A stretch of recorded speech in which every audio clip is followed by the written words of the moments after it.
Good evening, ladies and gentlemen. The topic I chose for purposes of this assignment is segregation as applied to the United States military. I believe this is a topic that is still relevant today because we as servicemen need to take a step back and look how far we've come and how much work that still needs to be done. And we need to understand that we are in our position today because of our forefathers who came before us and fought segregation while fighting a world war at the same time.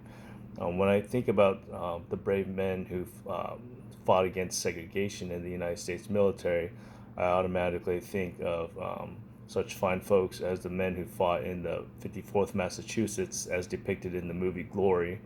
I think about the brave Tuskegee Airmen, as depicted in the movie Red Tails. I think about the Buffalo Soldiers. I think about Regimental Combat Team 441, composed of all Japanese Americans who fought through the Ardennes forest to break out into Bastogne to rescue the entrapped American paratroopers over there as well. I also think about the brave Montfort Point Marines who fought against racial barriers here at home and continue to distinguish themselves with service overseas as well. Um, One thing to note is that segregation impacted all branches of the United States military prior to the executive order given by President Truman, Executive Order 9981, forcing desegregation. So, the four articles I chose for a specific reason. Now, the first article I chose was Asks End to Segregation, Group Calls on Truman to Issue Armed Forces Order, is because I wanted to show the intersection of the civilian and social politics and the military sector as well. So, the group that brought upon this measure to try and force an end to segregation was the Committee Against Jim Crow in Military Service and Training. Now, this is a very important because they also collaborated with the sleeping car porter strike as well by Mr. Phillips. So I believe that is very important. And I want students to be able to see, once again, the intersection between the civilian sector and the military sector.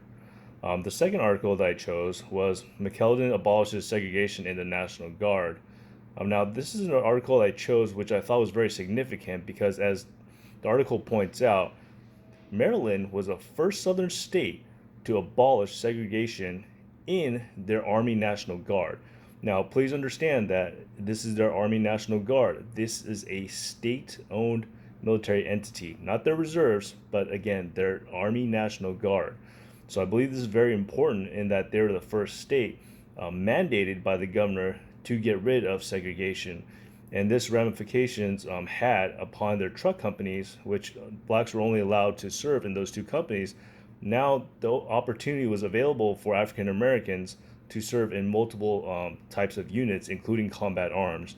And I think this is very important for us to note as well. The third article was Assembly Amends Military Bias Bill. Now, I chose this article because I want students to understand that segregation was not just limited to southern states. Unfortunately, it was also very strong in the north as well, and I want them to kind of see that and how this New York State Assembly brought forth this bill to end segregation in New York, which is very significant as well. Again, I want students to understand that segregation in the military was not just limited to the regions in the United States, but it was actually across the board in the United States, and how soldiers both had to fight a war abroad and also they had to fight segregation when they came home.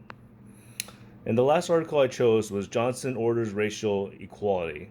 And this is the Secretary of Defense at the time, Mr. Lewis Johnson, who is mandating that segregation ends in all the services.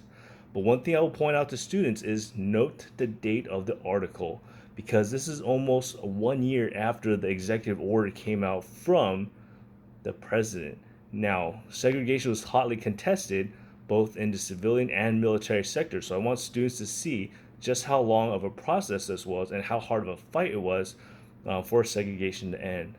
Now, I think this has very important relevance to current events today, specifically with regards to the Marine Corps banning Confederate flag displays on all of their installations and the push for the Army to get rid of or to rename southern forts or bases that were named after Confederate generals to name them after somebody else. So again, I believe these are very pertinent issues in terms of segregation for us to look at, for students to look at, and for us as servicemen to look at, to understand how far we have come from the way they worked back then and how much more work we can do. And we must not forget the struggle of our fellow servicemen to get us this far, and to allow people such as myself to be able to serve this fine uniform. Thank you, ladies and gentlemen. I welcome your feedback. Please let me know.